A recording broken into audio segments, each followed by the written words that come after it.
Testing. 1, 2, 3, testing. Okay, good. Set the camera. Let's see where the lens is. Oh, hell. Hell no. Shoot.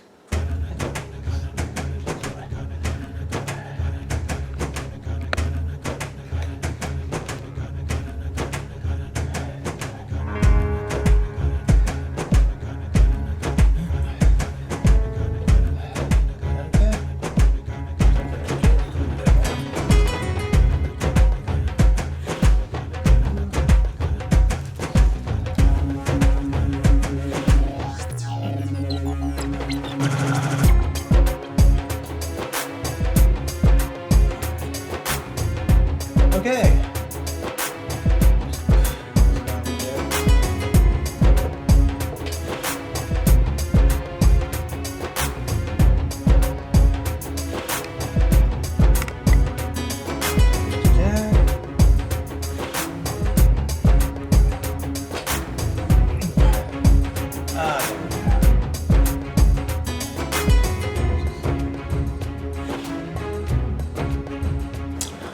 Well, okay. Welcome back to the Last Wanderer of Mars. This is our first show of the new year, which is 2021, and I have a definite treat for everyone.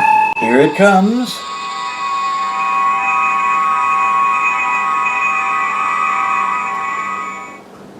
Alrighty. What we have just beamed in is a jug. Let's see what it says here.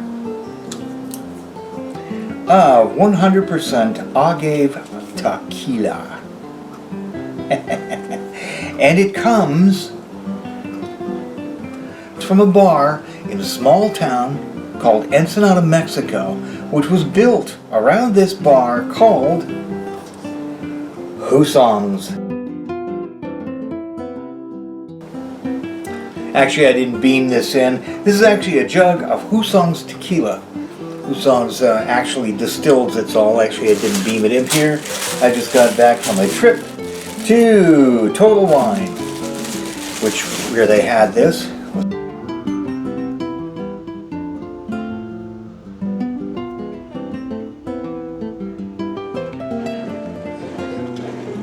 And it comes with this little booklet hung across the top. And this is what it says. It all began in 1892 when Juan Hussong served his own handmade tequila in a remote cantina in Ensenada, Mexico. Today, Ricardo Hussong continues to build upon his family's legacy.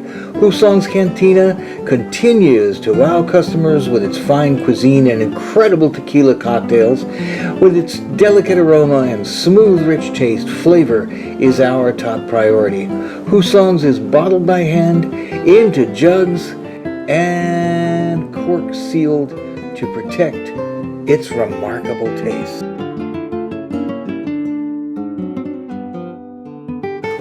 We're going to taste test a little of it, and I'll tell you a couple of tales about Hussong's Cantina along the way. So, let's open it up.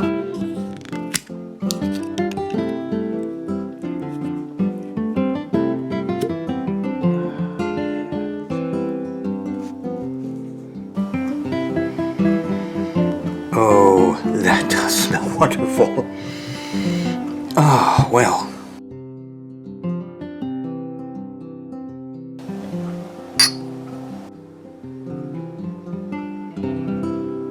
Alrighty then, well, the cool stuff about this Hussong's Ripasado, which means that it had to be actually aged in oak barrels used for whiskey production for at least 2 months in order to be called Ripasado. Also, this is 100% tequila, which means it's made in Mexico, like I said, but also from 100% agave. And the agave is it's not actually a cactus. like mezcal is made from. It's not actually a cactus. The agave is actually part of the lily family. It takes about 5 years to grow, which is why using 100% of it usually means that it's higher in tequila that actually costs a little more. For the cheaper stuff, they only use 51% agave juice and then fill in the rest of it with corn syrup, which is why it doesn't have the exquisite flavors that this has. So, also with this stuff, it's actually, they guarantee that it is actually hand bottled in these jugs. These old classic old world jugs of this stuff. So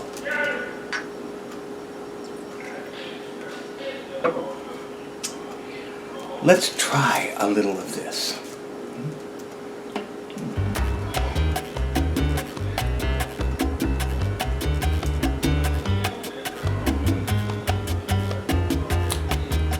Smooth, goes down well.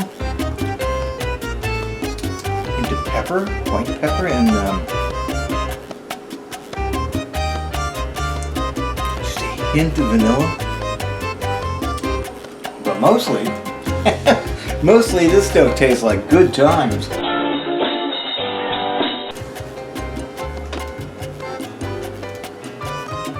Yes, it does.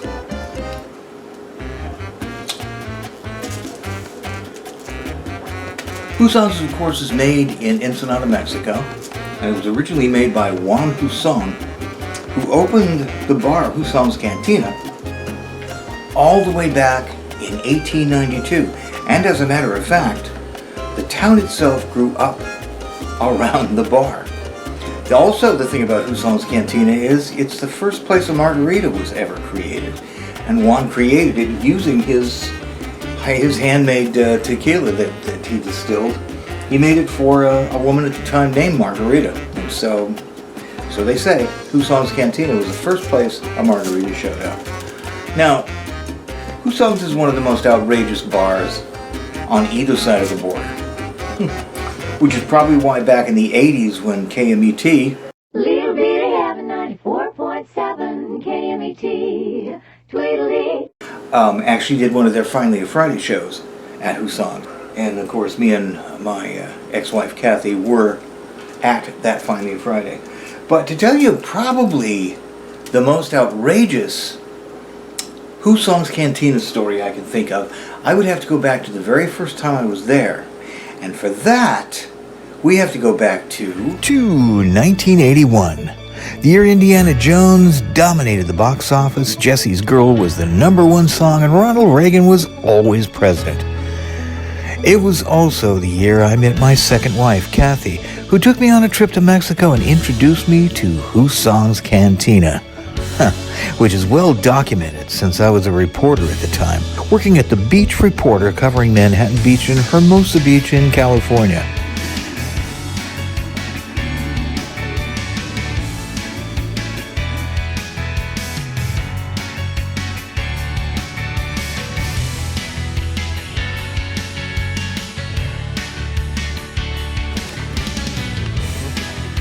I wrote a very popular column for that newspaper at the time called Changing Tides, in which the following story appeared. May 21st, 1981. Changing tides across the international border. You can hardly drive through Manhattan Beach without at least once seeing a bumper sticker from a place called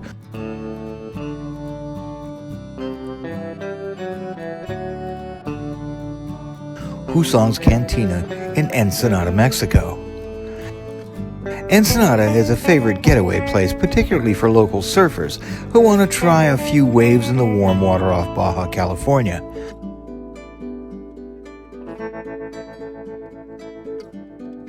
And Hussong's? Well, it isn't just a name on a bumper sticker.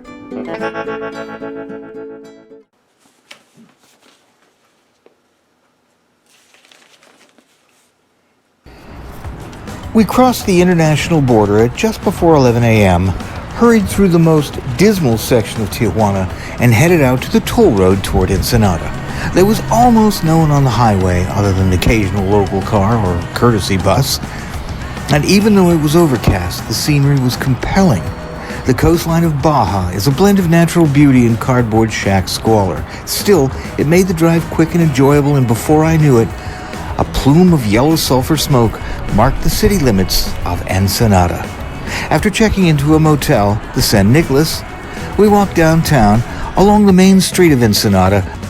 The street was littered with shops, mostly tourist traps selling genuine Mexican ponchos that I never once even saw a single Mexican local wearing, lots of straw stuff, huaraches, potteries, bullhorns, supposedly from the bulls unfortunate enough to run across a matador in Tijuana, firecrackers, and an incredible variety of switchblade knives.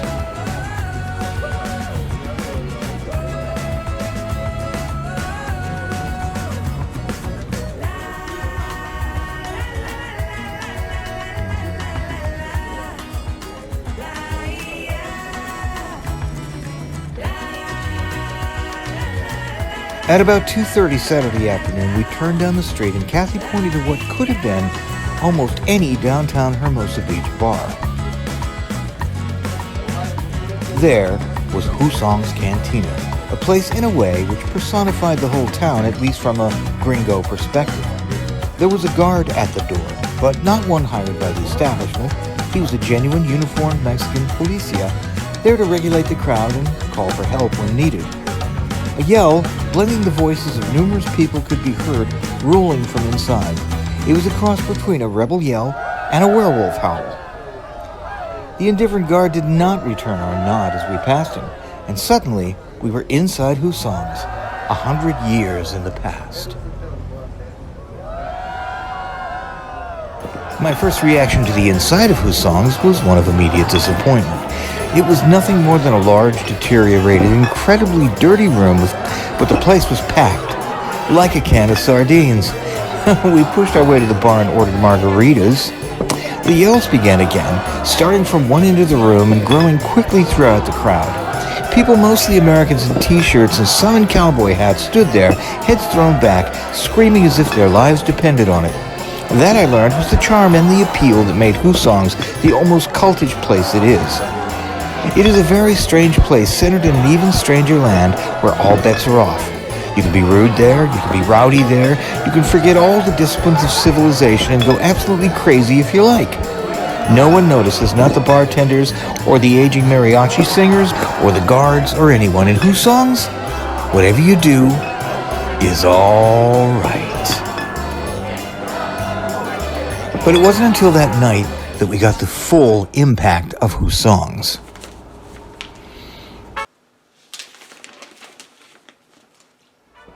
It was a little after 8 that night when we returned. Both of us figured we were in for a rowdy night. Hussong's was sponsoring an international surfing contest, which meant that the Gringo Bar would be full of exuberant, feisty, ready for anything South Bay surfers.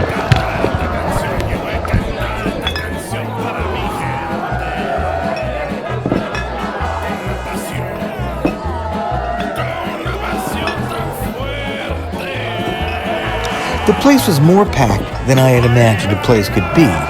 It made the afternoon seem as if the bar were empty. We pushed against the flood tide toward the bar. Behind us, 2 burly biker types began laughing, yelling, then pouring beers on one another. In another part of the room, someone had ordered a tequila in a shot glass, complete with a worm at the bottom. A chant could be heard, "Eat the worm! Eat the worm!" Then the familiar, "Ow!" As the evening wore on, more howling, more water tumblers filled with margaritas, more bottles of Corona. A small old man shuffled through it all with a platter filled with empty glasses and beer bottles, pushing and pressing through the unruly crowd and somehow managing not to drop a thing. We had just ordered another round when a ruckus broke out. One of the surfers got in the face of one of the locals who began to assail him with broken English. Someone had pinched somebody else's girl or something, I couldn't be sure, but both of them and their friends wanted to fight. There was no doubt about that. Suddenly, 6 more policia showed up out of nowhere. I think they dealt with this kind of thing before, actually. Kathy and I had been talking with the surfers, so we wouldn't get out of it clean. If the fight broke out, and it was about to, we'd all end up in Mexican jail. And Mexican jail is like headhunter country. It's no place to be headed. Obviously, something other than violence was needed to get us out of this. Emboldened by several excellent margaritas, I got a great idea. I'd try a bluff. So I hopped off the stool and went over to talk to the Mexicans, ignoring a few shoves along the way. Look, I said, he really doesn't want to fight you. And here I was talking about the guy who had started all this ruckus in the first place. I don't care what he wants, the local said. He's chicken. And now, here comes the lie. I told him the guy wasn't chicken, he just didn't want to get arrested again. Even though he was practically passed out on the bar. I said he was some sort of karate expert, maybe even a Green Beret, and he was already wanted in the States. Well, I must have sold it pretty well because a second squaring off came about, and everyone on both sides decided we were all there for a good time, not a war. Hands were shaking all around, the policia disappeared, and everyone blended into a final yell. Ow!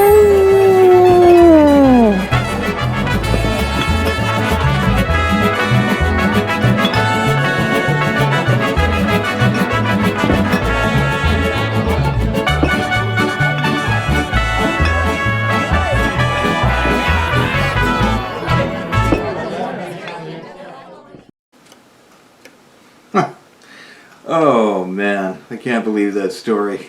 That happened a long time ago, and yet, just reading it here, it's almost like it happened yesterday. Actually, I can't believe that I actually was able to pull that off. I mean, the surfer kid that was sitting at the bar was so wasted. It was like he was going to fall off the stool, right? And for that other guy to actually believe that he was this, that this karate expert that was wanted in the States. Of course, you never knew back then. Somebody just being wasted like that was no clue to the fact that he couldn't be something else. What a story! And that's just one of a dozen or more stories that comes out of Hussong's Cantina. What a place that was! What a time! Oh my gosh! And only one of the adventures that Kathy and I had in the time that we were together. Of course, now the Beach Reporter that I wrote for, it's no longer an independent newspaper. It's part of a chain now. It's now part of the South Bay News Group, which includes the South Bay Daily Breeze and the Palos Verdes Peninsula News, all papers that I wrote for before. Now just kind of owned by a big conglomerate. Yeah, nothing stays the same, does it? Think of Ensenada itself, still there. Hussong's is still there. Very low attendance these days because of the pandemic and coronavirus, of course.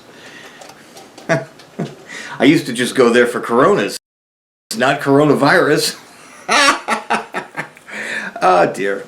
But even that town has got a lot more Americanized, probably because all the cruise ships have been stopping there for 40 years. I did notice going through Google Maps, which I used to take a look at some of the spots again, that now Ensenada is not just local Mexican eateries and all that. There's actually a McDonald's downtown, believe it or not. You never saw McDonald's in Mexico before. There's a KFC, there's a Smart and Final. There's actually a Walmart in Ensenada. Who would have ever thought that was possible? Oh, well, so much for the good old days of yesteryear. That was still Hussong's Cantina. I would go back there in a minute. What a great place. And to have spawned, I guess, I don't remember them ever selling this before. But if you have the opportunity and you can find some of it someplace, highly recommend it. It's not cheap, right? Not cheap at all, but it's, come on. What do you pay for excellence of execution? Oh, so every now and again, though, it's good to go back to those days of yesteryear when life was full of adventure and I used to always wear a hat like this. In fact, this very hat itself. So, tell you what, join me next time. I'll take you on another trip back to the days of the beach reporter and tell you the tale of where this hat came from. Until then, well, lift a glass to those sunny slopes of long ago. See you next time on The Last Wanderer of Mars.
And remember, for more wanderings, don't forget to subscribe. Smoking rockets, Commander? You mean they haven't subscribed already?